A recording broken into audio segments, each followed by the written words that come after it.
Ahora, nosotros queda como tarea investigar qué es otros tipos de probabilidades, como la probabilidad frecuentista y la probabilidad subjetiva. De la primera, de la frecuentista, nosotros podemos desglosar esta pequeña parte que nosotros resulta razonable entonces, como lo vimos anteriormente, considerar como medidas que puedan impactar a un evento, aquellas que involucren el cálculo de su frecuencia observada. Es decir, si nosotros podemos saber o ver a través de la tabla, como vimos, que ocurren muchas veces, la mayor cantidad de veces que ocurran nuestros eventos favorables, va a aumentar la probabilidad de que ocurran en un futuro. Entonces, esto nos hace pensar que si nosotros simplemente observando cuál es la frecuencia o qué tan frecuentemente se repiten estos sucesos, nosotros podemos asociar esta ocurrencia con la probabilidad, ¿no? De ocurrencia, es decir, nosotros podemos asociar con qué frecuencia se cae un niño de una bici para decir, bueno, ¿qué probabilidad hay de que se caiga mañana? ¿No? Ese es un ejemplo. Eh, si nosotros podemos observar que todos los días el señor del pan pasa a las 7 de la noche, entonces durante una semana, todos los días pasa a las 7 de la noche, ¿qué probabilidad crees que haya que pase mañana a las 6 de la tarde? Pues puede ser que muy baja, ¿no? Porque nosotros ya hemos visto con qué frecuencia y pasa durante una semana. Bueno, estas medidas de frecuencia son conocidas como frecuencia absoluta y frecuencia relativa. La frecuencia absoluta la definimos como la frecuencia absoluta de un evento es el número de veces que éste es observado dentro de un periodo específico o en un espacio geográfico determinado. Es decir, en otras palabras, es el número de veces que ocurre.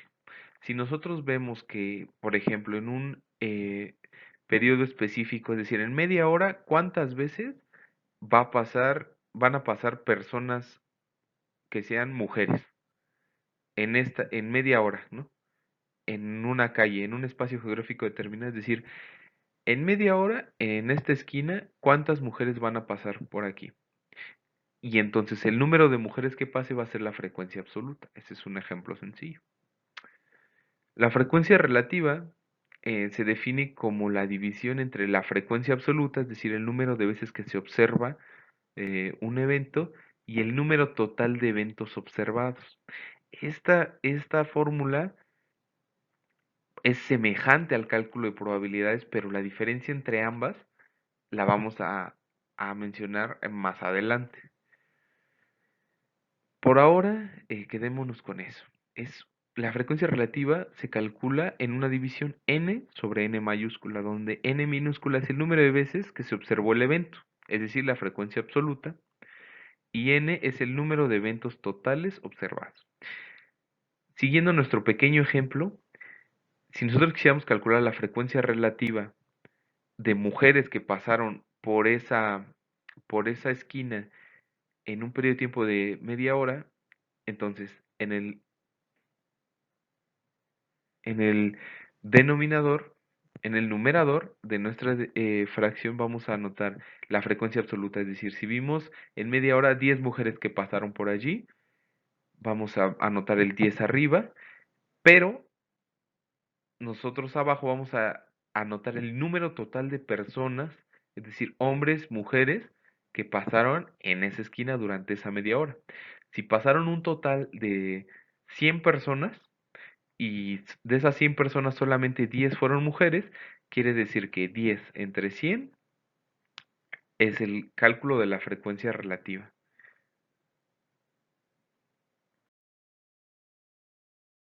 Vamos a un ejemplo práctico de esta frecuencia relativa. La frecuencia relativa asociada, aquí tenemos enfermedades, se calcula dividiendo la frecuencia absoluta de cada una entre el total de casos registrados. Ujú.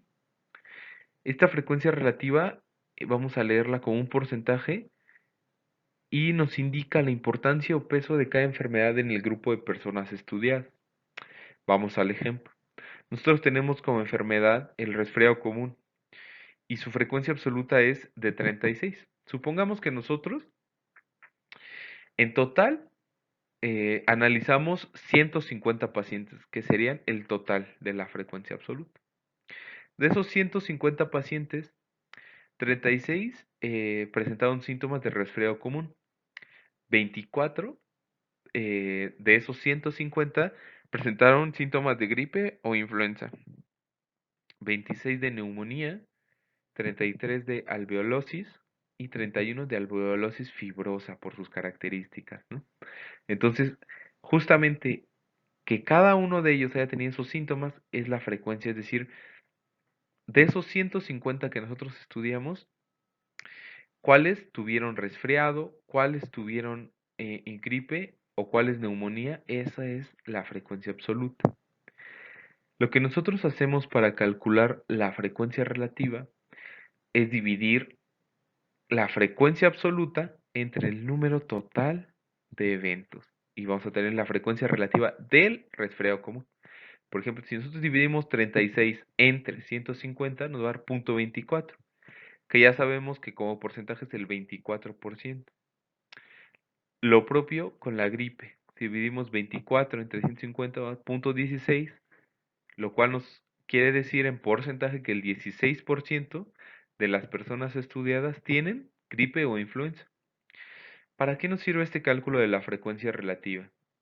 Porque bueno, muchas veces no basta o se hace más difícil la interpretación de los datos de solamente la frecuencia absoluta. Es decir, si nosotros tenemos únicamente decir, ay, bueno, de 150, 36 personas con resfriado común, 33 con alveolosis y 31 con alveolosis fibrosa, son las mayores, ¿no? Las mayores enfermedades. Ah, que nosotros es muy diferente a que nosotros nos refiramos a porcentajes, es decir, el 24% de todas las personas estudiadas tienen resfriado común, lo cual hace al resfriado común la enfermedad más recurrente dentro de nuestro grupo de estudio, que fueron 150. Ajá, es decir, nosotros aquí lo estamos poniendo en cifras absolutas y de este lado en la frecuencia relativa lo ponemos en porcentajes. ¿Qué porcentaje de la población de estudio, de nuestra población de estudio, tiene tal o cual enfermedad? Y de esta manera nosotros podemos representar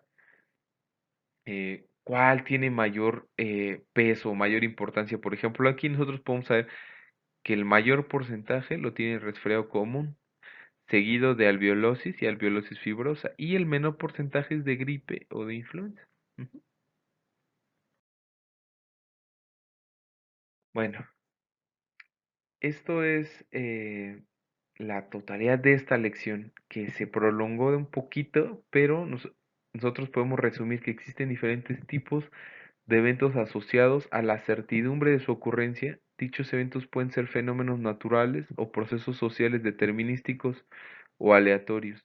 Estos últimos son objeto de estudio de este curso y la estadística a través del cálculo de la probabilidad, la cual pretende dar una estimación de la ocurrencia de este tipo de eventos determinísticos como una manera de gestionar esta incertidumbre que permea a los eventos aleatorios.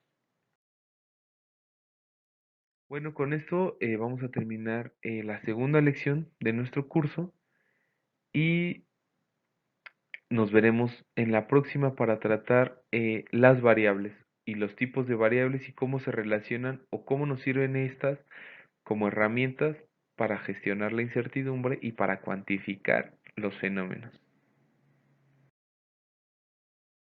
Sin antes recordarles que pongan a prueba su conocimiento, que realicen la actividad correspondiente a este tema de la página 39 y bueno, verifiquen que puedan avanzar, que puedan apropiarse de conocimiento, puedan avanzar porque bueno, todos estos temas son subsecuentes, lo cual quiere decir que para entender el tema siguiente nosotros tenemos que tener cierta claridad del tema anterior, ¿ok? Bueno, eh, por esta lección no me queda más que agradecerles y bueno, nos vemos en la próxima lección. Gracias.